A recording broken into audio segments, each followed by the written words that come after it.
Hey, welcome back. My name is Lance. If you're new here, if you're returning, welcome back.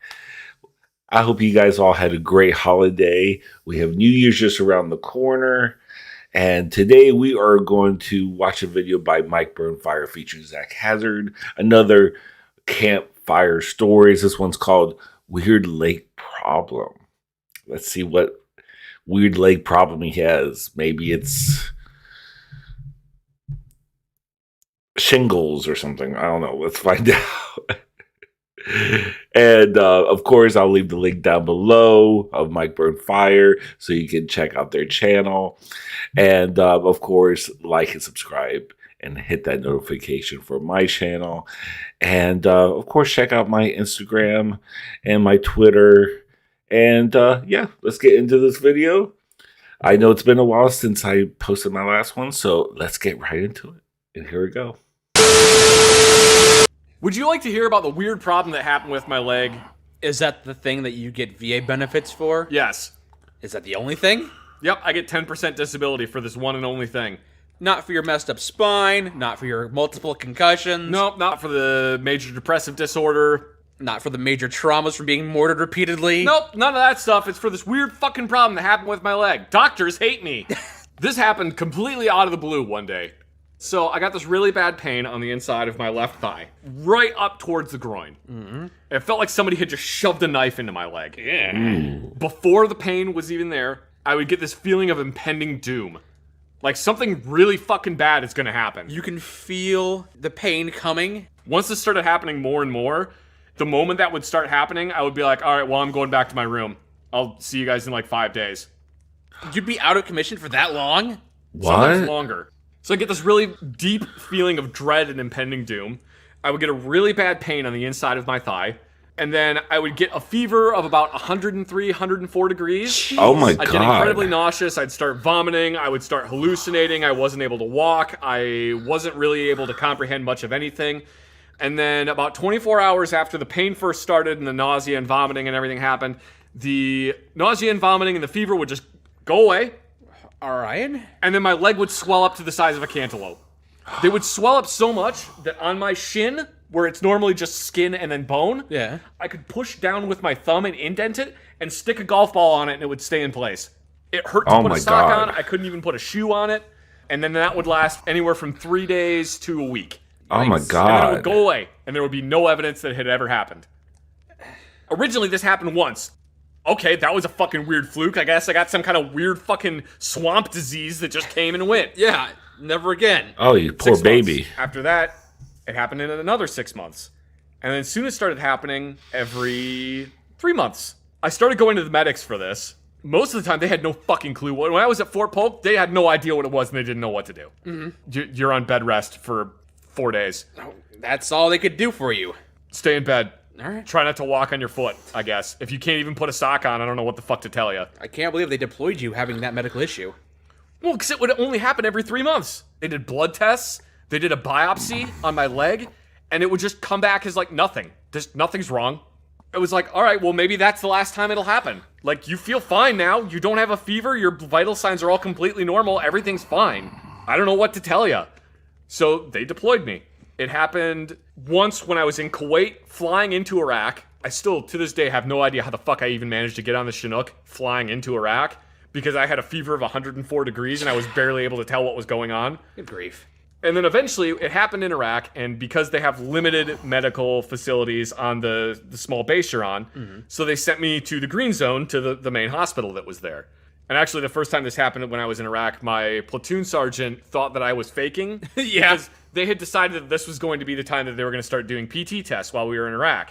Because they wanted to make sure that everybody was still in physical shape. Uh-huh. And the day that they were going to do the PT test, I started getting the pain in my leg.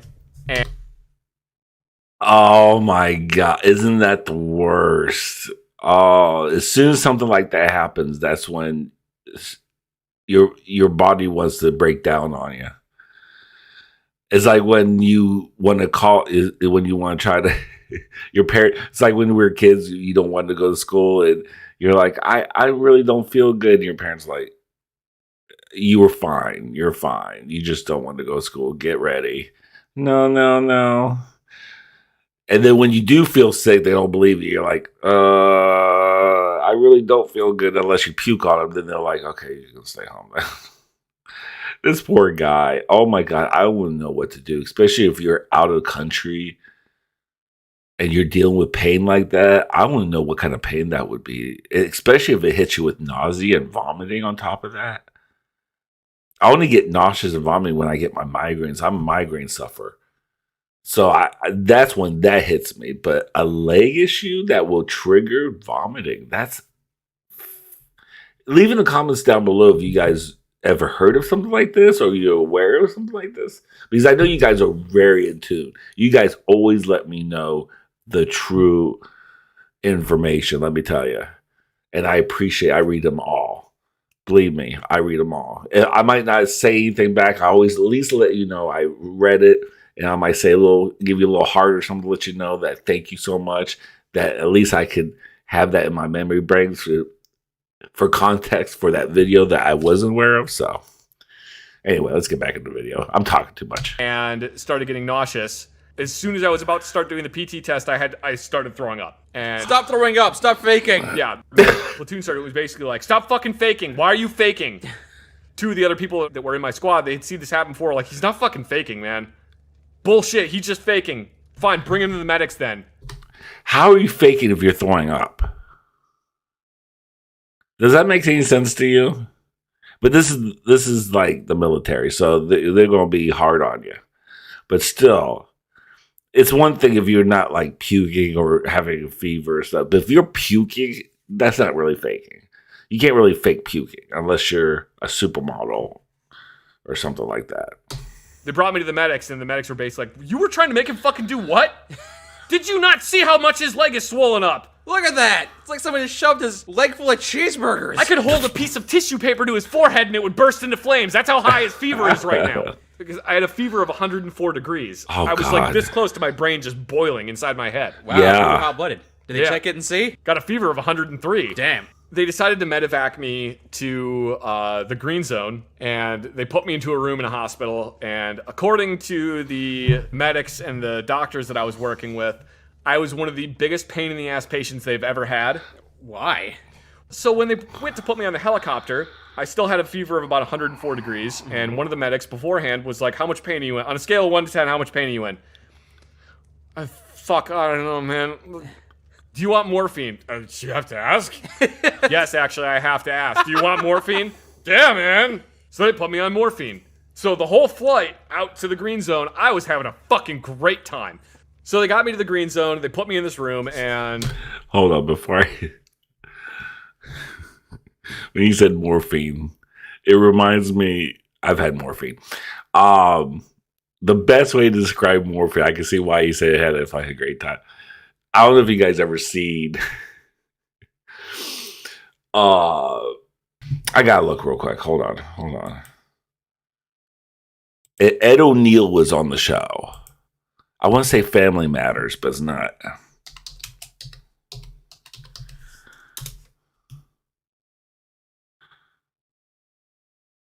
Modern Family. Okay, duh. I couldn't even think of it. Definitely wasn't Married with Children. Modern Family. Yeah, it was Modern Family with Ed O'Neill from Married with Children. Anyway, the father, the dark-haired father, he broke his leg or something in one episode, and he had to go to the hospital, and they put him on morphine. So that when the family went to see him, I guess the morphine kicked in, and they're like, how you feel? He's like, well, they gave me something for pain called morphine, and it feels like my insides feel like velvet, and it feels like fuzzy kittens playing in my tummy. And that's exactly how it feels. Like your insides feel so warm and velvety, and just like if you had any kind of pain, it just washes right away. When I was hospitalized in 2019, they gave me morphine that whole week. It was the best stuff in the world for pain. Oh my God. And boy, and the warm, fuzzy feeling, and just like the kittens playing in your tummy, that's the best way to describe it. It just does. It's just a nice little warm, fuzzy feeling in your tummy. Just Hey, wait, sorry. It just reminded me of when he said morphine. I was on morphine the whole frickin' time. So that's good at least. I didn't care that I was in excruciating pain. So they tried to put an IV in so they could draw blood from it. And I kept jerking my arm back and going, shut up, you don't know what you're doing, you're not a real doctor. I don't remember any of this. They told me this afterwards. And one of the doctors said, all right, well, maybe if we give him more morphine, he'll stop. Yeah, give him calm more. down a little bit. Maybe he'll get an addiction instead. I said, you listen to a smart man, give me more morphine. The IV was in my left arm, but the IV stand and the drip were on the right side of the bed. So I would roll over in my sleep and pull all the cords over, and the entire IV stand would fall on top of me, and the little machine would start going beep, beep, beep, beep, beep, beep. So I remember waking up multiple times in the middle of the night with a large metal box on the side of my face beeping at me, and having no fucking clue what the hell was going on. So I would just wake up screaming with R2-D2 climbing on top of me, and I'm just, oh no, get it off! I'm just like screaming while this thing is on me. Anyway, It's in my arm!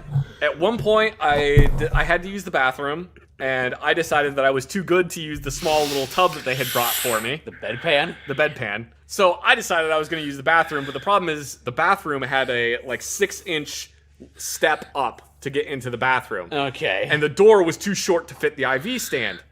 Oh, no. So I would hold on to the IV stand and walk over to the bathroom, and the IV was just barely long enough to reach into the bathroom, so I had to hold my left arm backwards and like arch my back and try to arc the pee into the toilet. So there was Jesus at least Christ. once that they came into the room and the entire bathroom floor had pee all over Oh, it no. because I had just gone everywhere. What happened here? Not enough pressure this time. You didn't give me enough water to drink. This is your problem. And also your fault. You clean it up. At one point, they lost me. You died? No, I disappeared. Okay. I went somewhere else. All right. At one point, How you one of lose the it? nurses came into the room to check on me, and I was not there. Where the fuck did Hazard go? His IV stand is gone too. Everything's gone. Where did he go? So they had to like call down to all the other different floors and figure out where I was. They found me 3 floors down on a different floor, holding out of the IV stand, trying to escape the hospital. Because I was convinced they were out to get me. Why you keep sicking me with needles? I haven't done anything wrong. I know my rights. This is not without precedent, because apparently my grandpa also got loopy when they gave him morphine. Anyway, It's genetic. they gave me a bunch of blood tests. They weren't able to figure out what the hell was going on. By the time they were able to get me somewhere where they could do like good blood tests and figure out what the hell was happening, the fever was gone. The fever and the nausea and the vomiting, that was all gone. Ghost disease. Ghost disease. So then the only evidence that anything Wow. had happened was that my leg would be the size of a fucking cantaloupe. That's still there. So they did do biopsies on my leg like 2 or 3 times. They took a fucking metal Arby's drinking straw and punched a hole in my leg and then pulled the little bit of skin out and snipped it off. Ah, jeez. They flew me back to my unit, and then 3 months later it happened again, and this time they were like, all right, fine, just fucking send him to Germany. Because that's where the nearest big hospital was, in Germany. This is part of where my distrust for doctors came from. Because while I was in Germany, they did biopsies on my leg. They ran blood tests like 3 times a day, trying to figure out what the hell was going on. Is it a fungal infection? Is it a bacterial infection? Is it a viral infection? We don't know what the hell is going on. Is your DNA just coming apart at the seams? We don't fucking understand it. Yeah. What is wrong with you? I've never heard of this disease before or these symptoms. One of the doctors was like, I think it's West Mediterranean fever. You're from the Mediterranean, right? And I'm like, no. Scandinavian. I don't know, man. I don't know where the hell I'm from. Well, maybe it's Mediterranean fever. I don't know. She's like looking through his book from the 1800s on weird diseases that don't exist anymore. Maybe it's a strange type of consumption. They go and get another doctor, and this other doctor's like, all right, well, I want to put you on chemotherapy. That's for people who have cancer. I said, no. He says, no, it's okay. It'll be a small dose of chemotherapy. I What? said, not no, but fuck no. I want a second opinion. All right, well, I don't think we need a second opinion. I want a second opinion. You go get another doctor. Here's your second opinion. Yes, we do. Yeah, go get another doctor. So they go and get another doctor. I have to explain everything to him. And I have to explain it to every single doctor they bring in. I've Yeah. seen so many fucking doctors in the last, 3 weeks at this point. So they bring the other doctor, and I explain everything over to him. And he's like, all right. So he looks at, the different results of everything. He's like, these blood tests all look completely normal. Like, your white blood cell count is fine. I don't understand what the hell is happening. Chemotherapy is not the right answer, though. Okay. Chemotherapy is stupid. The other doctor's like, you're fucking stupid.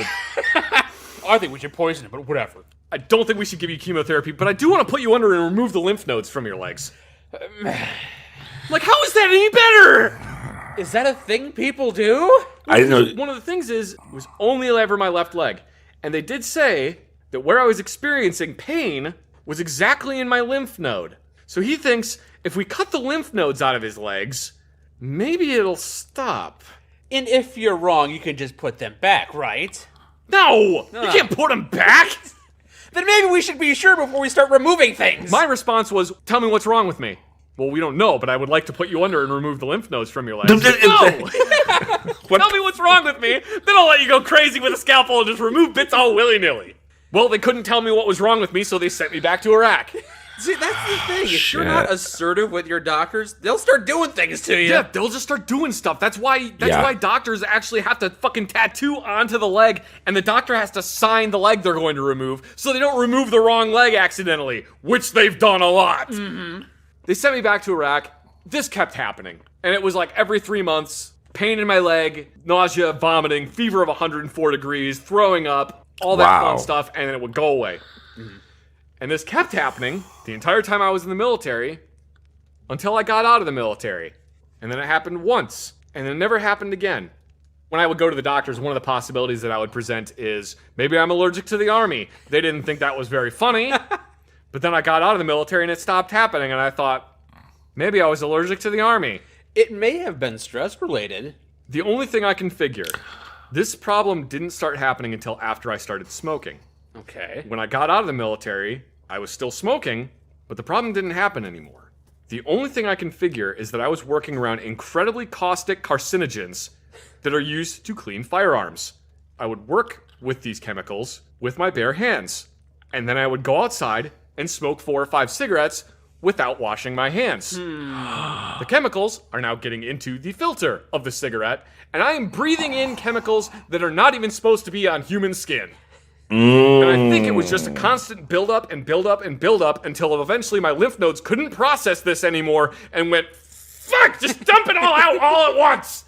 Put it in his left leg. He's not using that. That's the only theory I have, is that's what it was. So now you know the full story about the weird problem that was happening with my leg the entire time I was in the military, that to this day I have no idea what caused it. The moral of the story is, if you're going to work with caustic, carcinogenic cleaning solvents, wear gloves. Or at least wash your hands before you go fucking smoke. Jesus Christ. Absolutely. I was a dumb kid. I didn't know any better.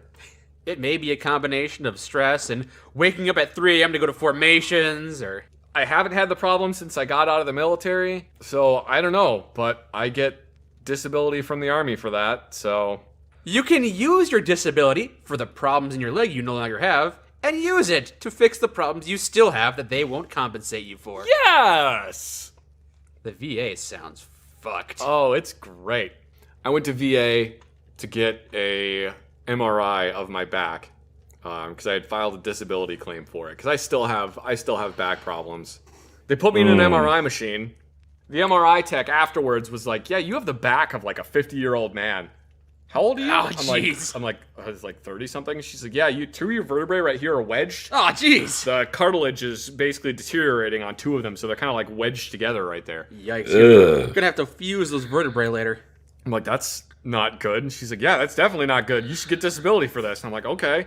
I filed the disability paperwork, and then VA was like, "No, that's just because you're getting older." We're all getting older.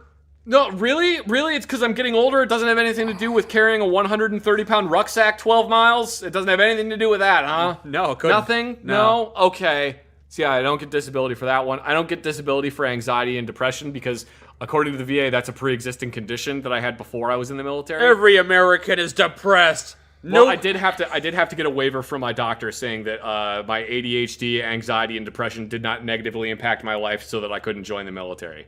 So because of that, they won't give me disability for anxiety and depression because I already had it before I went to the military. I see. It doesn't matter that it was made worse by the military. Mm-hmm. It's really disturbing to me, like how poorly the U.S. treats its service members once they're out of the military. Oh, well, you gave 8 years of your life to the U.S. military? Great, here's a fucking coupon. Disposable heroes. Yeah. I don't like it. Yeah, that's not good. That's not cool at all.